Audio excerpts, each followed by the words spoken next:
혹시 영화나 드라마 보면서 펑펑 울고 났는데 이상하게도 마음은 후련해졌던 경험?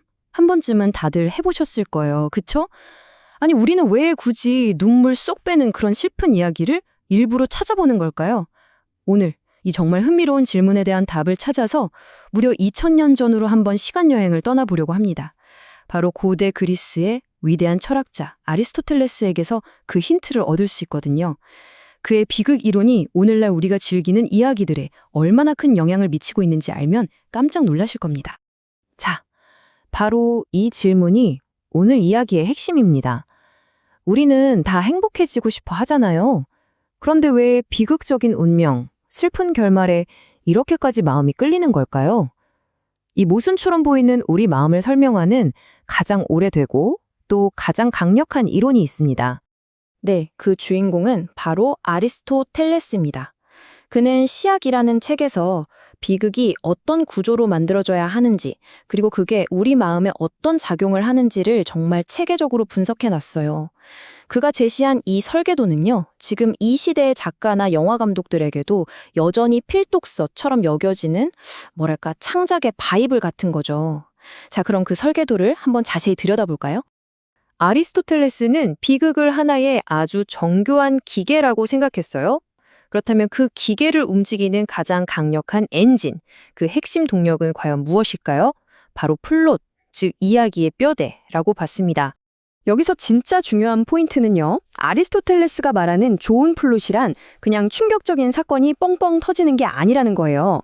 모든 사건이 마치 운명처럼 이럴 수밖에 없었겠구나 하고 고개를 끄덕이게 만드는 거죠. 앞선 사건 때문에 다음 사건이 일어나는 그런 필연적인 인과관계로 꽉 짜려 있어야만 관객들이 이야기에 완전히 빠져들고 감정적으로 흔들린다고 본 겁니다. 우연이 아니라 잘 설계된 필연성이 핵심인 거죠.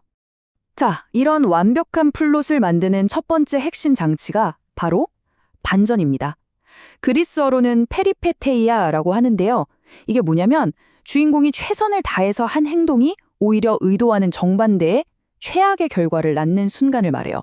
예를 들어 영화 타이타닉에서 잭이 도박으로 1등석 티켓을 따잖아요. 그 순간은 인생 최고의 행운이었죠.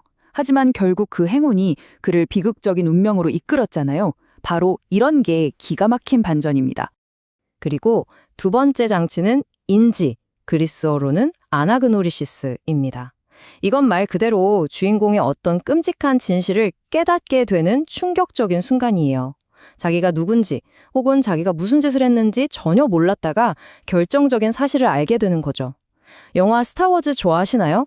다스베이더가 내가 네 애비다 라고 말하는 바로 그 순간, 루크 스카이워커가 겪는 그 엄청난 충격, 이게 바로 인지의 가장 완벽한 예시라고 할 수 있죠.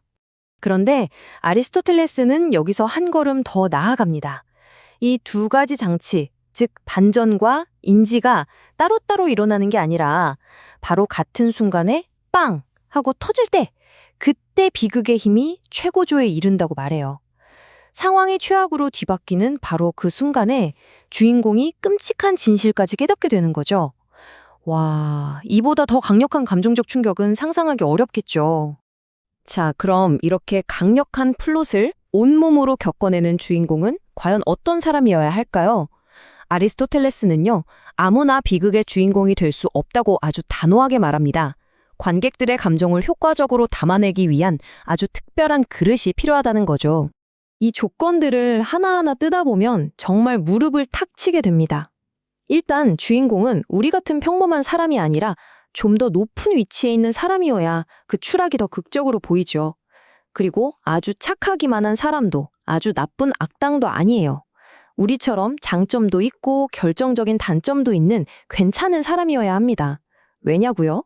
그래야 우리가 저 사람 나랑 비슷한데? 하고 감정이입을 할 수 있거든요.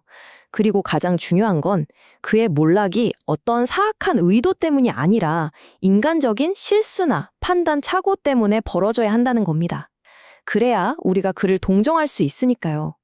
마지막으로 그가 겪는 불행이 그가 저지른 실수에 비해 터무니없이 커야 합니다. 그래야 우리가 깊은 연민을 느끼게 되는 거죠. 이걸 코미디, 즉 희극의 주인공과 비교해보면 차이가 확 느껴져요. 희극의 인물은 보통 우리보다 좀 못나고 우스꽝스럽게 그려지잖아요. 그래서 우리가 마음 편하게 비웃을 수 있는 대상이 되죠. 하지만 비극의 영웅은 우리와 비슷하거나 우리보다 더 나은 사람이기 때문에 그의 엄청난 불행과 추락을 보면서 우리는 차마 웃을 수가 없는 겁니다. 네, 바로 이 지점입니다. 아리스토텔레스가 정확히 짚어냈어요. 주인공이 저지른 실수에 비해 너무나 가혹한 벌을 받는다고 느낄 때 우리는 그를 향한 연민을 느낍니다. 아, 저건 너무 심하잖아 하면서요. 그리고 그의 인간적인 결함이나 실수에서 저건 나도 저럴 수 있는데 하는 동질감을 느낄 때 저런 끔찍한 불행이 나에게도 닥칠 수 있겠구나 하는 공포를 느끼게 되는 거죠. 비극이란 바로 이 연민과 공포라는 두 가지 감정을 아주 정교하게 조준하는 장르인 겁니다. 좋습니다. 연민도 느꼈고 공포도 느꼈어요. 그래서 그 다음은 뭘까요? 비극이 우리에게 이런 감정들을 느끼게 하는 궁극적인 목적은 대체 무엇일까요? 이 모든 감정적 여정의 최종 목적지? 그게 바로 카타르시스입니다. 카타르시스. 정말 많이 들어본 단어죠? 아리스토텔레스는 바로 이 단어를 통해서 비극이 우리 마음에 일으키는 놀라운 작용을 설명했어요. 관객의 마음속에서 폭풍처럼 휘몰아치던 그 연민과 공포, 그리고 그와 비슷한 온갖 찝찝한 감정들을 한바탕 쏟아내게 한 다음에 마음을 맑게 정화시켜준다는 거죠. 마치 시원하게 소나기가 내리고 난 뒤에 공기가 상쾌해지고 하늘이 맑게 개는 것 같은 그런 기분. 그게 바로 카타르시스라는 겁니다. 재미있는 건 이 카타르시스를 두고 후대 학자들의 해석이 조금씩 다르다는 거예요. 여러분은 어떤 쪽에 더 공감하시나요? 첫째는 마음이 깨끗하게 정화된다는 느낌. 뭔가 도덕적으로 한 단계 성숙해지는 듯한 느낌이죠.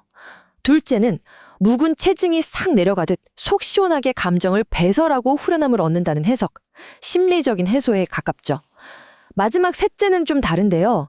복잡하게 얽혀있던 이야기의 퍼즐 조각들이 마지막에 탁 하고 맞춰지면서 아, 그래서 그랬구나 하고 깨닫는 지적인 희열이라는 해석도 있어요. 아마 우리는 이 세 가지를 모두 복합적으로 경험하는 것일지도 모르겠습니다. 물론 2000년이 넘는 긴 세월 동안 아리스토텔레스의 이론이 아무런 비판도 없이 그냥 이어진 건 아닙니다. 당연하죠. 시대가 변하면서 새로운 생각들이 등장했습니다.